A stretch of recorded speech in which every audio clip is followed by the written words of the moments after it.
Hello class, welcome to the new chapter of your favorite subject, that is human environment, settlement, transport and communication. So basically हमने छोटी classes में तो पढ़ा है environment के बारे में, right? Environment के बारे में पढ़ा है ना. Environment क्या होता है? Environment is something that surrounds us. Everything that surrounds us constitute the environment, right? Everything that surrounds us constitutes the environment. Now हमारे एनवायरनमेंट में बहुत सारी ऐसी चीज़ें होती हैं जो ह्यूमन ने बनाई होती हैं, लाइक सेटलमेंट. सेटलमेंट का मतलब क्या होता है? जिस जगह में हम रहते हैं, घर. ये तो भगवान ने नहीं बनाया ना, इंसानों ने बनाया है ना. ऐसे ही transport, car, bike, railways, waterways, ships, airways, ये सारी चीज़ें किसने? इंसानों ने बनाई हैं. तो this is human factor of the environment, and we are going to study that factor in this chapter. Okay, so this chapter basically discusses the topic related to the settlement, its type, different type of transport and services, type of communication. What does communication mean? Communication का मतलब होता है अपनी बात किसी और तक पहुंचाना. तो आजकल तो आप मैसेजेस करते हो, व्हाट्सएप करते हो, फेसबुक, जैसे कि मैं अभी आपसे अपनी बात आप तक पहुंचा रही हूँ ऑडियो विजुअल के थ्रू, इंटरनेट के थ्रू, है ना. इन सब चीज, ये सारे कम्युनिकेशंस के मीन होते हैं.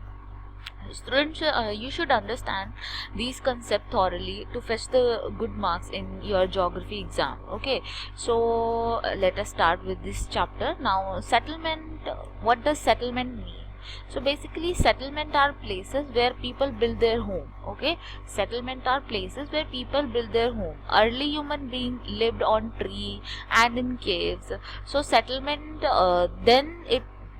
these were considered as human settlement. Okay, now the settlement could be temporary or it could be a permanent settlement. Let me show you. It could be a temporary settlement and it could be a permanent settlement. Now see the picture and show me which tell me which picture shows the temporary settlement and which picture shows the permanent settlement. So in temporary, let me tell you some features of the temporary settlement.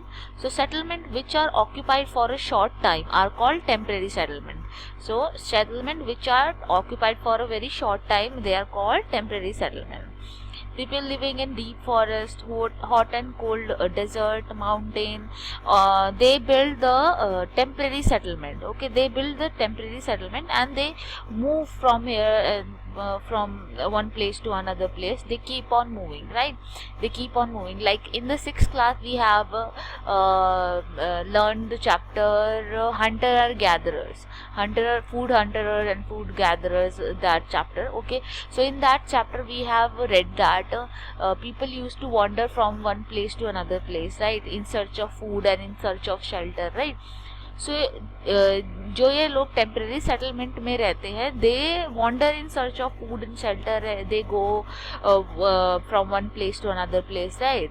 And on the other hand, a permanent settlement, it means settlement where person lives permanently, that is made for a permanent purpose, that is not temporary. इसको हम shift नहीं कर सकते, थोड़े time बाद खत्म नहीं कर सकते. And we can categorize settlement further on the basis like in which area it is situated. Like we can have rural settlement and we can have urban settlements. So rural settlements basically are those settlements which are in villages. So people basically live in villages and they do the activities related to agriculture, primary activity. Basically they do the activity related to agriculture, fishing, forestry, all these activity they do. They are not related to industry or service sector. वो मतलब ऐसी activities में होते हैं जो बिल्कुल natural sources के exploitation से रिलेटेड होती है. जो नेचुरल सोर्सेज के एक्सप्लॉयटेशन, जैसे कल्टीवेशन, एग्रीकल्चर, फिशरीज, माइनिंग, ये सब चीज़ें करते हैं ये लोग क्या बोलते हैं, जो एडवांस्ड इंडस्ट्रीज होती है, जैसे कि आईटी इंडस्ट्री, कंप्यूटर इंडस्ट्री या किसी फैक्ट्री में काम करना, ये सारे काम नहीं करते हैं. रूरल सेटलमेंट वाले लोग ऐसे होते हैं. ओके, तो ये है एक रूरल सेटलमेंट और एक साइड पे है अर्बन सेटलमेंट. आप यहाँ से देख के इसको पता लगा सकते हैं. फिर हम बोल सकते हैं कॉम्पैक्ट सेटलमेंट. सो कॉम्पैक्ट सेटलमेंट का मतलब ये होता है ऐसी जगह जहाँ पर बिल्कुल कोई लैंड अवेलेबल ही नहीं है, एक जगह पर बहुत सारे फ्लैट्स बने हुए हैं। जैसे ये अर्बन सेटलमेंट में आप देख रहे हो, कोई जगह मुश्किल से ही छोड़ी हुई है, बिल्कुल हर जगह पे कुछ ना कुछ बनाया हुआ है, सारे घर एक दूसरे से चिपक चिपक के बनाए हुए हैं। ये होती है कॉम्पैक्ट सेटलमेंट, इसको हम बोलते हैं कॉम्पैक्ट सेटलमेंट। दूसरी होती है स्कैटर्ड सेटलमेंट। स्कैटर्ड में क्या होता है, स्कैटर्ड में हमारे यहाँ कि जो घर होते हैं, जैसे आप कभी किसी पहाड़ी एरिया में अगर घूमने जाते हैं तो आपको दिखेगा वहाँ पे जो घर है वो दूर दूर बने रहते हैं, एक दूसरे से काफ़ी दूर दूर बने रहते हैं, बहुत दूर दूर बने रहते हैं। सो उनको हम स्कैटर्ड सेटलमेंट बोलते हैं, वो स्कैटर्ड सेटलमेंट होते हैं। In rural area people build houses to suit their environment. In region of heavy rainfall they have slanting roof. आपने देखा होगा पहाड़ों वाले जो घर होते हैं उनके ऊपर वो हट जैसी हट के टाइप की छत होती है, जिससे कि पानी आसानी से नीचे आ सके, ठीक है। Places where water accumulate in the rainy season, the houses are constructed on the raised platform or stilts. जिन घरों में, जिन जगहों पर पानी इकट्ठा हो जाता है तो उन जगहों को थोड़ा ऊंची जगह पे बनाया जाता है, स्टिल्ट्स पे बनाया जाता है, थोड़ा ऊंची जगह पे उनको बनाया जाता है कि ताकि जैसे कि यहाँ पे देखो इनको पर्टिकुलरली थोड़ा सा ऊंची जगह पे बनाया गया है, राइट। जहाँ पे थिक मड वॉल्ड हाउसेस होते हैं, मड के हाउसेस वहाँ पे बनाए जाते हैं, जहाँ पे जैसे ये हाउसेस आपको इस पिक्चर में दिख रहे हैं, ये हाउसेस ऐसी जगह पे बनाए जाते हैं जहाँ पे थोड़ा हॉट क्लाइमेट हो, जहाँ पे हॉट क्लाइमेट हो। जैसे आपने अगर कभी कोई ऐसी पिक्चर देखी है जिसमें मिडल ईस्ट या इस तरह की चीज़ का कुछ दिखाया है, तो वहाँ पे आपको दिख जाती हैं कि जो हट्स दिखाई रहती हैं वो ऐसी ही मड वाली बनी हुई दिखाई रहती है, क्योंकि वो कूल रहती हैं, वो गर्मी में कूल रहती हैं, तो वो कीचड़ से बनी हुई, मड से बनी हुई बनाई दिखाई देती हैं। अर्बन सेटलमेंट क्या होते हैं, अर्बन सेटलमेंट वो एरियाज होते हैं जहाँ पर बहुत ही कॉम्पैक्टली पैक्ड ऐसे एक के साथ एक सटे हुए घर होते हैं। और दूसरी बात, यहाँ पे जो लोग होते हैं वो एग्रीकल्चर रिलेटेड एक्टिविटीज़ नहीं करते हैं। यहाँ पे जो लोग होते हैं वो दूसरी एक्टिविटीज़ में इन्वॉल्व होते हैं, कोई भी दूसरी एक्टिविटीज़ में इन्वॉल्व हो सकते हैं। Okay, so let us move to another what you say topic, that is the transport services. So what are transport services? So transport is the mean by which people and good moves, right? Transport is basically a mean through which people and goods move, right? In early days people used to walk and animal used to carry their goods. So पुराने time में होता क्या था कि घोड़े या गधे के ऊपर सामान लाद दिया करते थे और फिर वो घोड़े, गधे, ऊंट वगैरह वो सारा सामान ढो के ले जाया जाते थे, एक जगह से दूसरी जगह पर ले जाया जाते थे। लेकिन अगर आज के टाइम में आपको एक जगह से दूसरी जगह में सामान ले जाना तो आप क्या करोगे, आप उसे ट्रक में लोड करवा दोगे या ट्रेन में भरवा दोगे या एयरलिफ्ट करा दोगे, कुछ ना कुछ ऐसा करोगे, क्योंकि आजकल ट्रांसपोर्ट सर्विसेज बढ़ चुकी है। आजकल जो ट्रांसपोर्ट सर्विसेज हैं वो काफ़ी बढ़ चुकी हैं। The early trader from the other country used to take several months to reach India. They took either sea route or the land route. Now modern mean of transport saves the time and energy. जो आजकल के modern mean हैं, जैसे कि हमें पीछे देखे, railway, car, airways, waterways, ship वगैरह जो है, ये सारी चीज़ें they are less time consuming. अब हम फटाफट पहुंच जाते हैं। अब अगर आपको पहले अगर मुझे मान लो दिल्ली से बहादुरगढ़ आना पड़े तो मुझे आई होप एक दिन तो लगी जाए चल चल के आने में, राइट। लेकिन अभी अगर मुझे आना हो तो मैं मेट्रो में बैठ के आधे एक घंटे में या फिर कार में बैठ के तो आधे घंटे में ही पहुंच सकती हूँ, राइट। तो इस तरीके से जो ट्रांसपोर्ट है उसकी वजह से हम फटाफट ट्रैवल कर पाते हैं, इजीली और बहुत फटाफट ट्रैवल कर पाते हैं ट्रांसपोर्ट की वजह से। जबकि जो पहले वाले लोग हुआ करते थे वो बहुत ही धीरे धीरे आया करते थे, उन्हें सालों साल लग जाया करते थे ट्रैवल करने में, तो बहुत डिफ़िकल्ट हुआ करता था तब ट्रैवल करना भी। Now let us see the main mode of transport, that is roadways.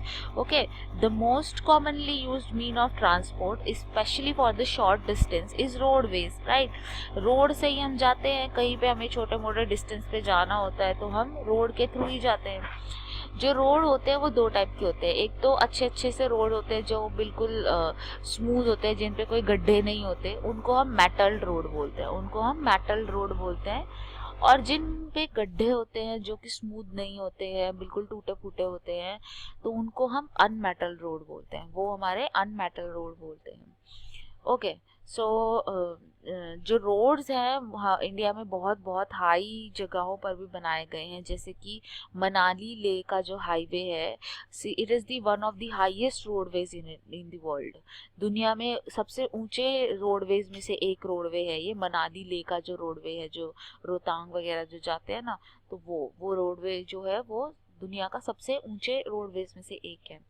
कुछ रोड्स ऐसे होते हैं जो अंडरग्राउंड बने रहते हैं, और कई जगहों पर फ्लाईओवर्स भी बने रहते हैं। फ्लाईओवर्स क्या होते हैं, जो ऊपर से पिलर के जैसे स्ट्रक्चर होता है और उस ऊपर से लैंड के ऊपर से उसको ले जाया जा रहा होता है ना, तो वो फ्लाईओवर्स कहलाते हैं। ये रेल स्ट्रक्चर होते हैं। रेलवेज क्या होते हैं? सो रेलवेज लाइक ये हमारी रेल है, right. The invention of the steam engine and industrial revolution helped in the speedy development of the rail transport. Diesel and electric engine have largely replaced the steam engine.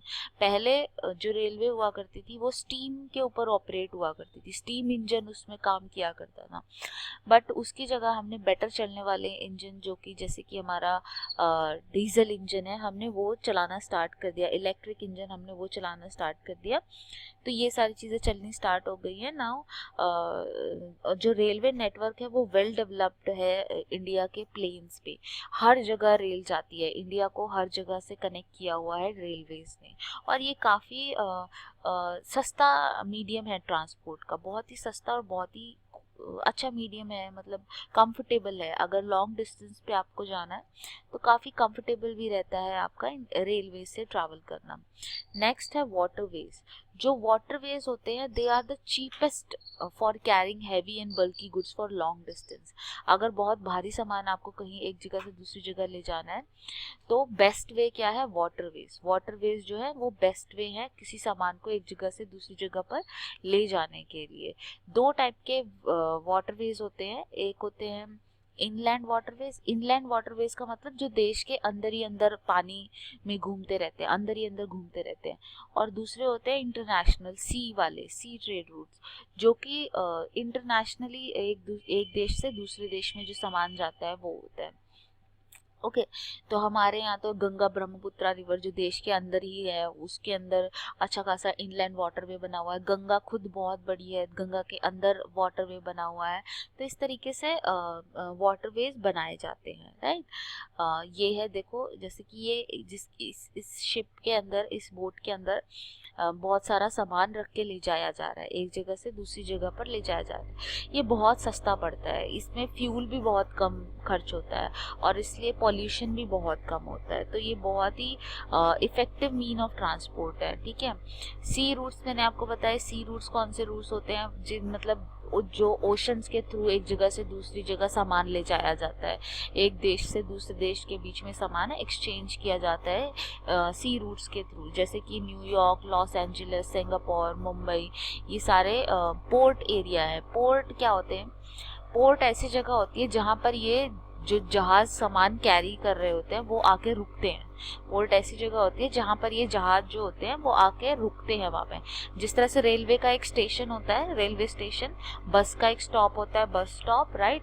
उसी तरह से ये जो waterways होते हैं, ships वगैरह होती है, इनका एक स्टॉपेज होता है, वो होता है पोर्ट, है ना। तो इनका जो स्टॉप होता है, जो इनका स्टैंड होता है, जो इनका स्टेशन होता है, वो होता है पोर्ट। तो ये पोर्ट पे आके रुकती है, राइट। अब एयरवेज की बात करें तो एयरवेज तो सबसे हम बोलेंगे इजी ट्रांसपोर्ट है और सबसे फास्टेस्ट ट्रांसपोर्ट है, सबसे कंफर्टेबल है और क्या है, और लेकिन ये सबसे महंगा है, लेकिन ये बहुत ही कॉस्टली है, बहुत ही कॉस्टली है।